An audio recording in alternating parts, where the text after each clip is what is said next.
Every great speaker weaves in a story now and then, but not every story connects. And on today's show, we dig into what it really means to use storytelling with purpose, not just to entertain, but to inspire action and align your audience with your message.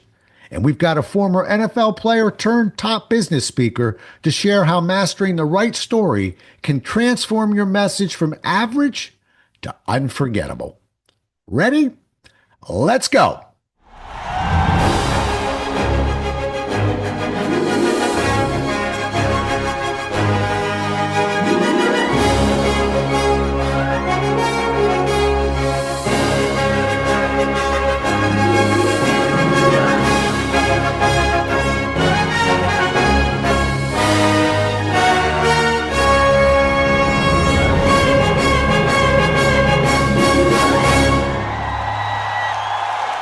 Today's guest, Markus Ogden, business coach, corporate consultant, brand ambassador, and podcast host.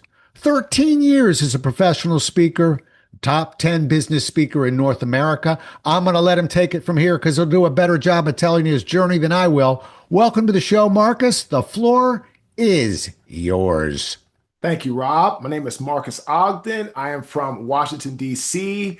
I live in a little town called Fuquay-Varina, North Carolina. It's about half hour outside of Raleigh, North Carolina. I am a former NFL athlete. I was drafted by the Jacksonville Jaguars in 2003, played almost 6 years in the NFL. I ended up, after my NFL career, getting into construction, building a massively successful nationwide construction business in the area of site work and earthwork and utilities. But unfortunately, Rob, my ego and my bravado and my egotistical nature took over, and I ended up losing everything that I owned in 2013. Moved to Raleigh, North Carolina with $400 to my name, and I was going to be $1,550 short of next month's rent. I was fired from 2 jobs in the same week. I became a custodian working for $8.25 an hour. I ended up finally hitting rock bottom on my shift. And when I hit rock bottom, I said, wow, I put me here. I'm the one that need to take full accountability for my mistakes and my actions. I did that. I started speaking in September 2013, got my first paid job in April 2016. I met Mel Robbins in 2018. And after meeting Mel Robbins, our career started to take off.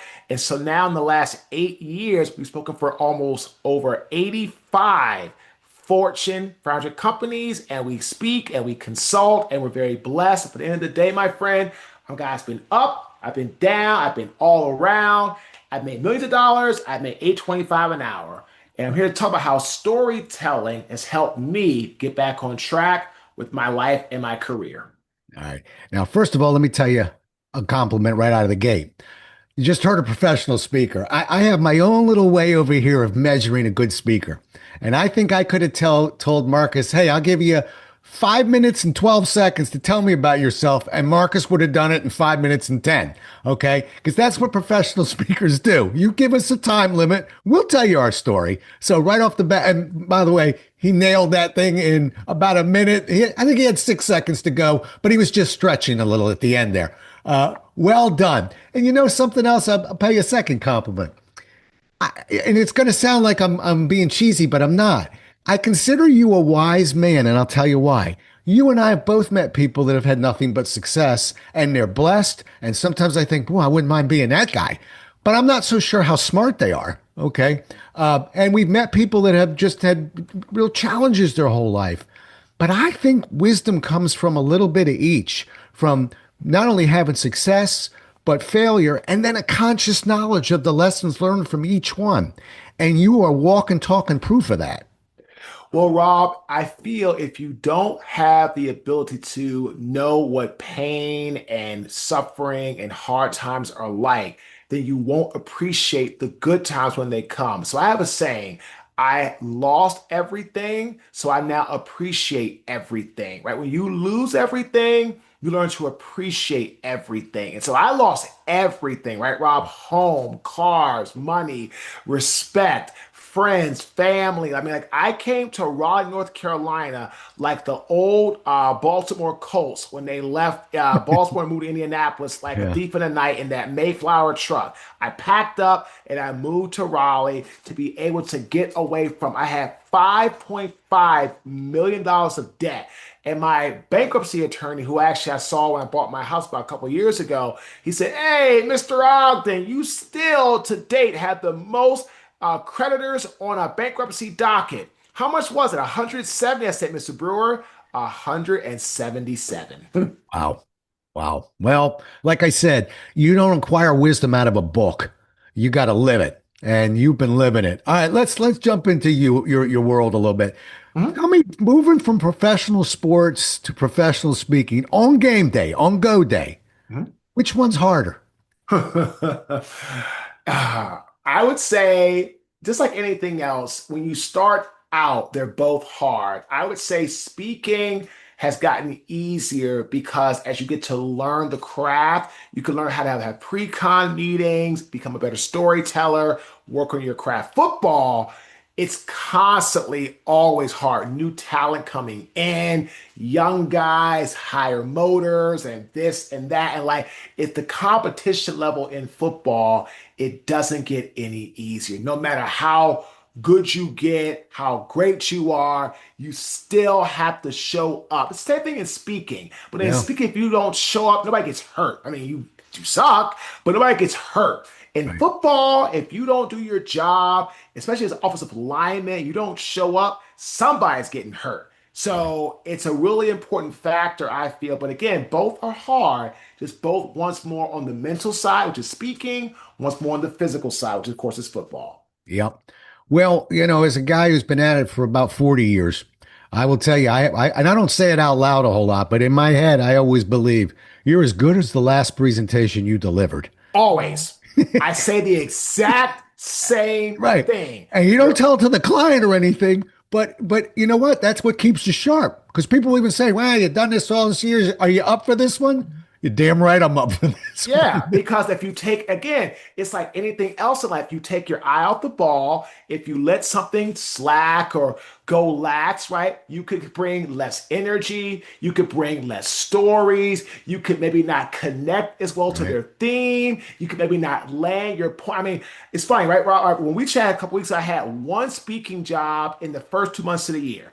Now I have seven that are all booked, right? And I had another couple reach out to me today about speaking for them at their big conference in April in Houston, Texas, at their Lone Star Summit. So I called my buddy who's in that space that knows these people because he knows the business well about what they pay and all that. So I said, "Hey, what do you think about this job?" He said, "Well, you could go this fee, but you might not get it. How about we go here?" I said, "Yep, I'm thinking the exact same thing." So I emailed, said, "I'm available. Here's my fee." But again, how did I get that job, right, Rob? I spoke for my buddy for free twice this year in North Carolina at both his masterminds. And now people that are in the insurance space, commercial insurance specifically, they're seeing me. They're Right. hearing about me. Chris is putting me out on social, like video cuts and clips. And so now we're starting to see a lot more traction that's starting to build up and coming towards our way. Right. Well, there's a statistic out there. I'm not sure if you're aware of it. It says about 42% of the bookings for a professional speaker comes from somebody seeing you speak. In other words, comes from that network. If you're not up speaking, it's hard to generate gigs. So Sure. it's not. I'm telling you, because you're at 13 years, so you already know the ups and downs. But when you get hot, it gets hotter, and when you get cold, it can get cooler. Cold. So, and it's just, we just got to keep A, getting eyes on us, and B, over exceeding everyone's expectations. You control that, you'll get gigs. No doubt Oh, about it. yeah. And just like you starting your awesome podcast, that's the same thing I did. Starting the podcast was for visibility, for marketing, for exposure, to practice my craft. Even when I have my podcast or I go on podcast, I'm constantly thinking about how do I sound? How am I speaking? How's my pace? How's my inflection? How are my movements, right? How are things going? Because this is my career. Like, this is Right. what we have. Speaking, right, Rob? Started everything in September 2013. And I am the exact same way you are. I'm only as good as my last talk. Yeah. And it's funny, people, and I know they'll ask you this too. Hey, Marcus, you get nervous? You get nervous? And I always tell people, oh, I don't get nervous. I get anxious. Okay. Hmm. Hmm. Nervous is a guy chewing his nails in the corner. That didn't help you on the field. That ain't going to help you, in the pit or on that stage.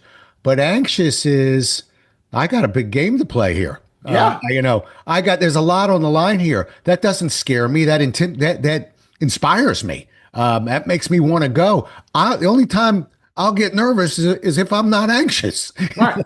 Right. That would Because make me anxious. yeah, if you're not anxious, that means you're not excited about what you're about to do. Now, after about the first like 2 or 3 minutes of me talking, it calms down. Right. But leading up to it, but again, you're talking about jobs getting paid 15,000 an hour, 20,000 an hour, 25 and up. Like when people are paying you that kind of money, they don't want you to be just okay. They Right. don't want they say what's the saying? The enemy of great is not bad, it's good.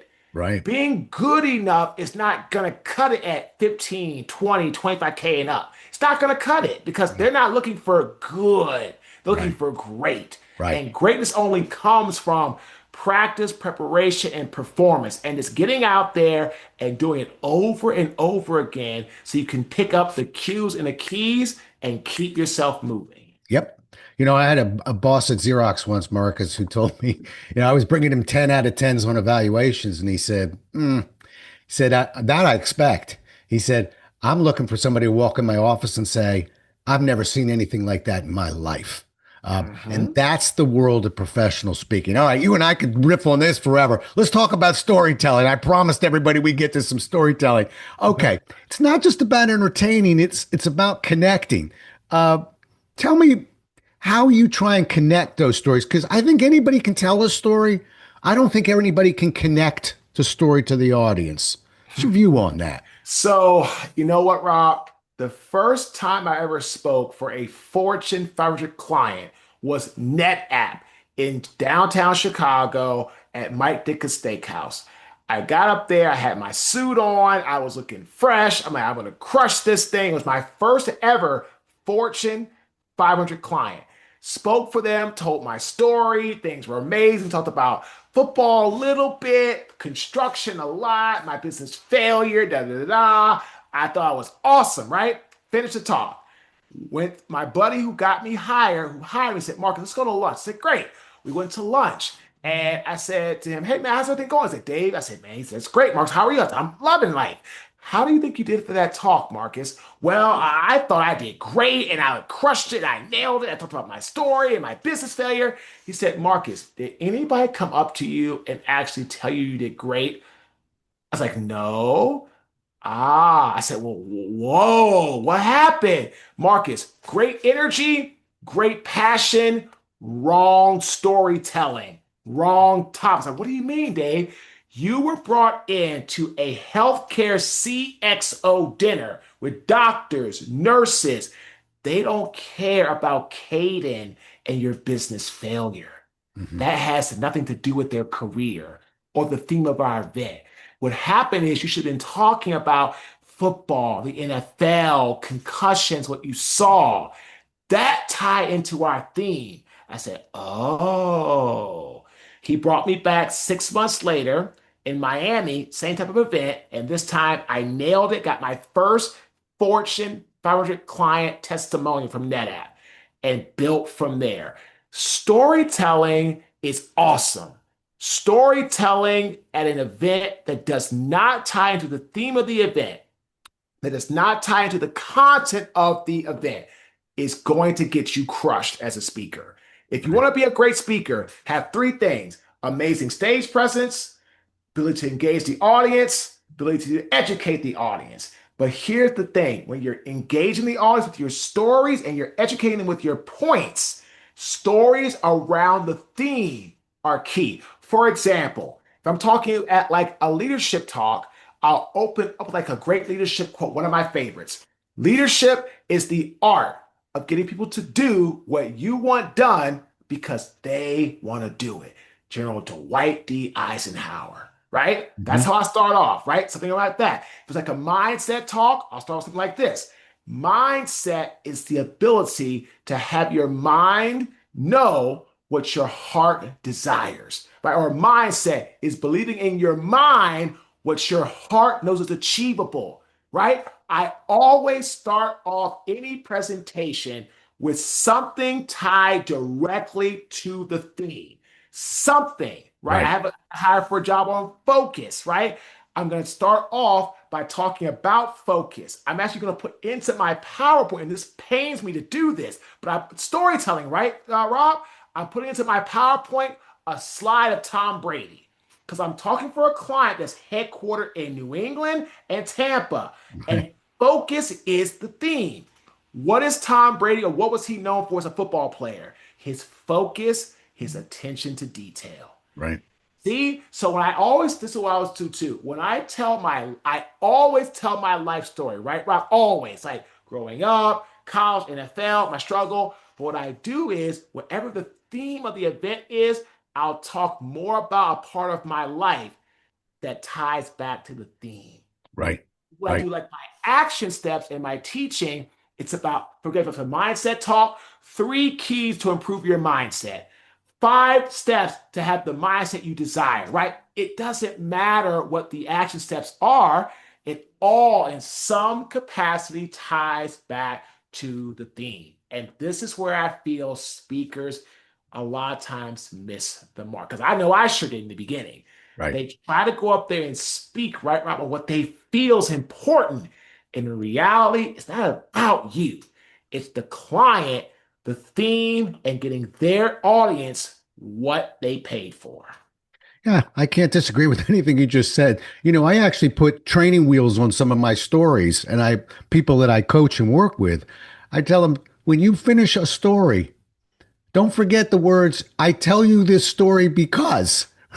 I've told you this because a lot of times you're so familiar with the story. Obviously, everyone knows that it connected to the way they greet their customers or whatever. But don't be so sure. So we have to make sure those stories connect. A quick question for you. How long, let's take a 60-minute keynote with you. Mhm. How long are you spending on your story? Oh, that's a great question. Probably about 15 minutes, depending on my entire custom suit story, about 15 minutes. Again, tied back to the theme, but I'm focusing on like my upbringing, college, the NFL, my business, my struggles. Yeah, it's about 15, between 12 to 15 minutes. Got it. And I actually had this in one of my questions, the custom suit story, because I did some research on you.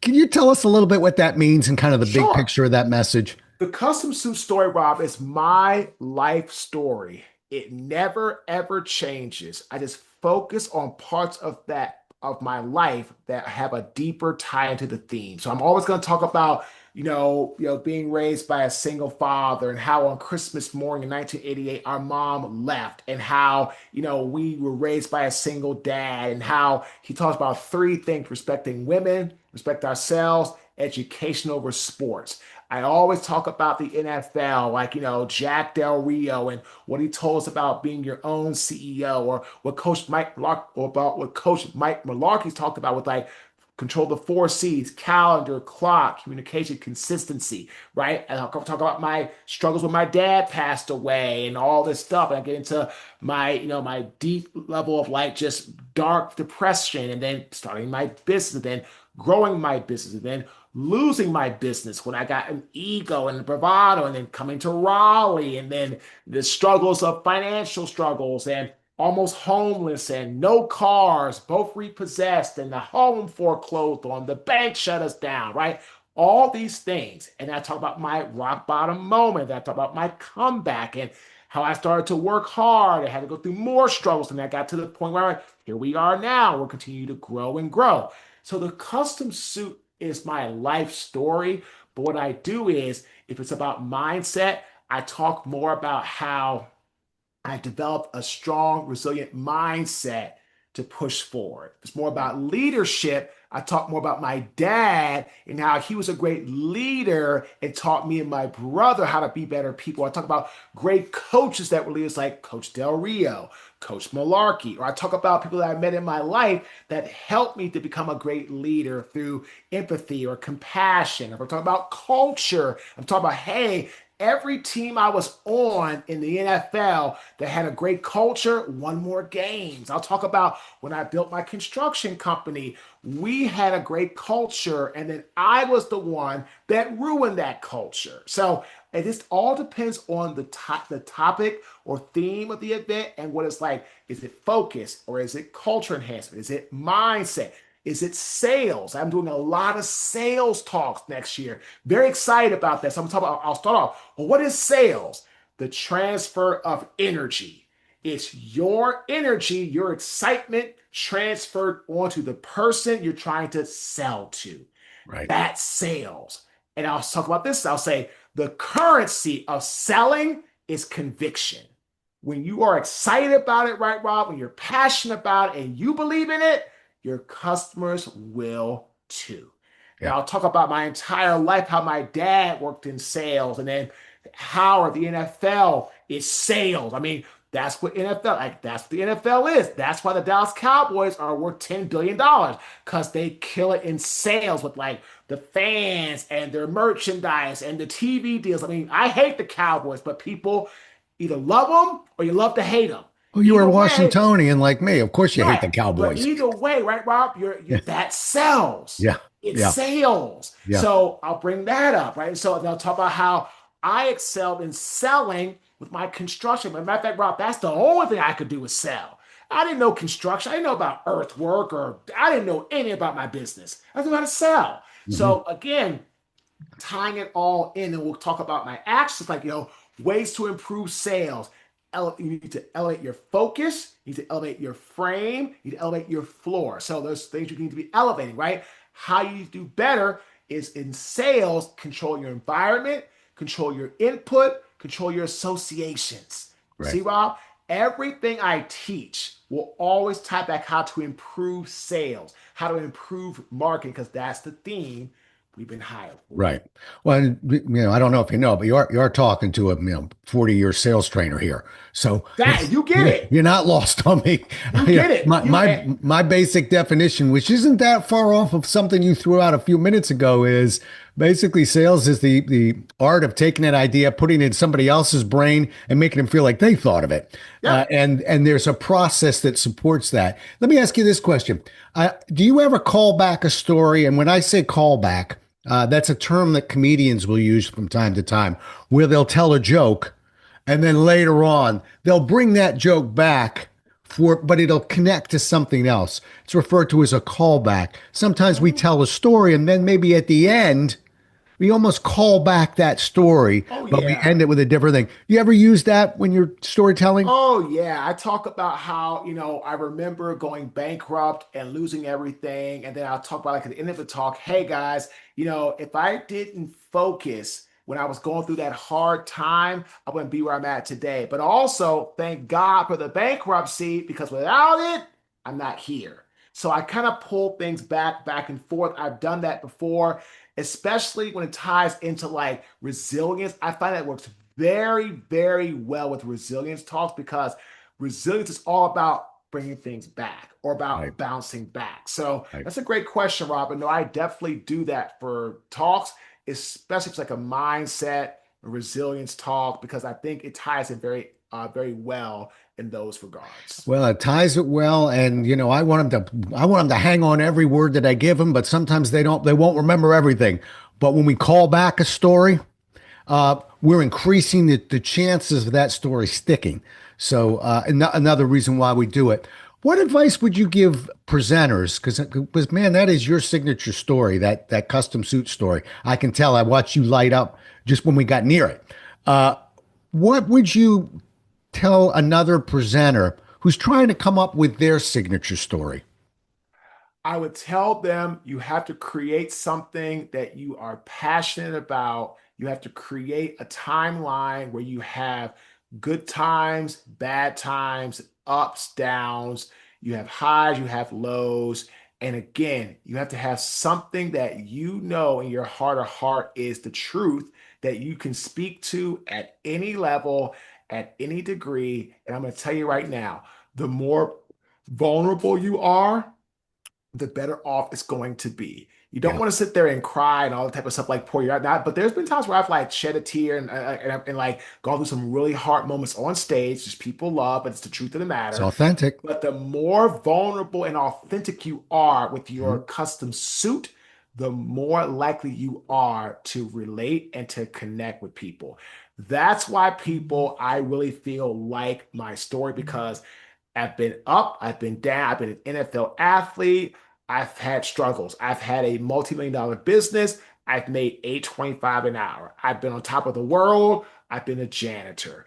And I've had great success. I've been fired from two jobs in the same week. Yeah. So I've gone through I've been happily married. I've been now divorced. So these are things, a custom suit, it's your life story. But I tell people, if it's just going to be a life story of ups and that's it, that's not going to work. If this is a Right. life story about just downs and that's it, it's not going to work. You have to have something of the ups and downs, and you have to be real, vulnerable. And again, don't be afraid to tell the hard knock stories.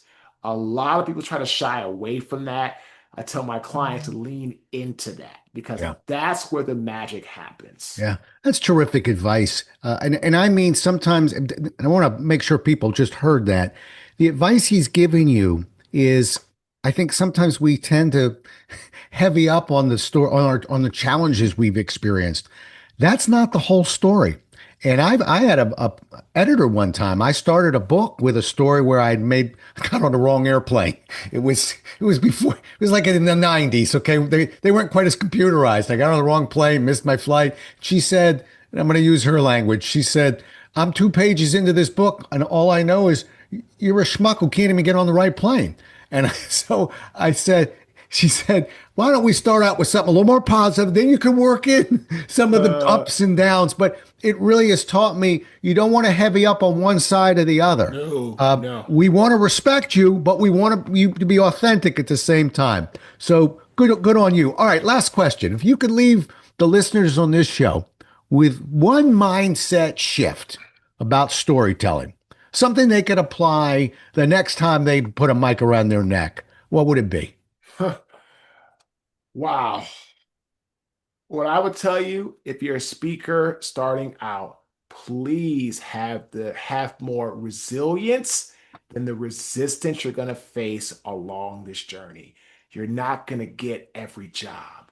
You're not going to win every bid. You're going to have great days. You're going to have bad days. You're going to win a couple of jobs. You're going to lose a few jobs. You're going to have days like, man, I did a phenomenal job on stage. You're going to have days like, wow, thank God nobody knows how bad I did today.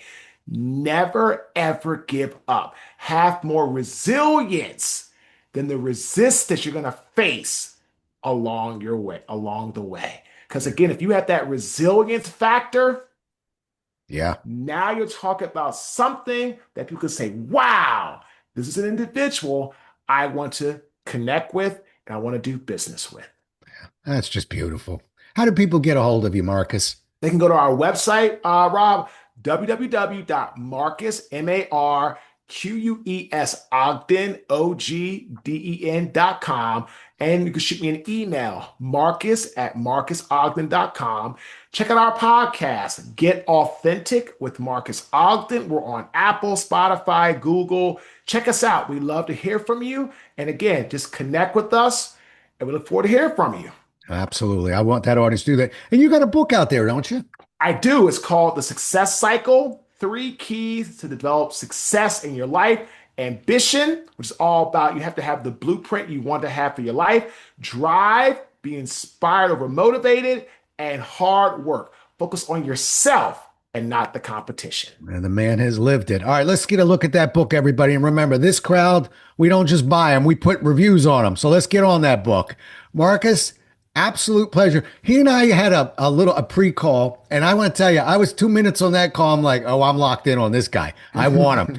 And I think I connected with you a little bit on the other end too. So you exceeded my expectations, sir, I hope I exceeded You yours. did. It was amazing. A great show, great questions. Thank you. I really like the question about how long is your custom suit? Because as a speaker, it's important to stay. And again, I start with like something tied to the theme of the event, a powerful quote, a powerful statement, a powerful image to set the stage. Yeah. Then maybe like 2 or 3 slides does that. Then comes in my custom suit. That's my Right. life story. Then I present a challenge to get them thinking.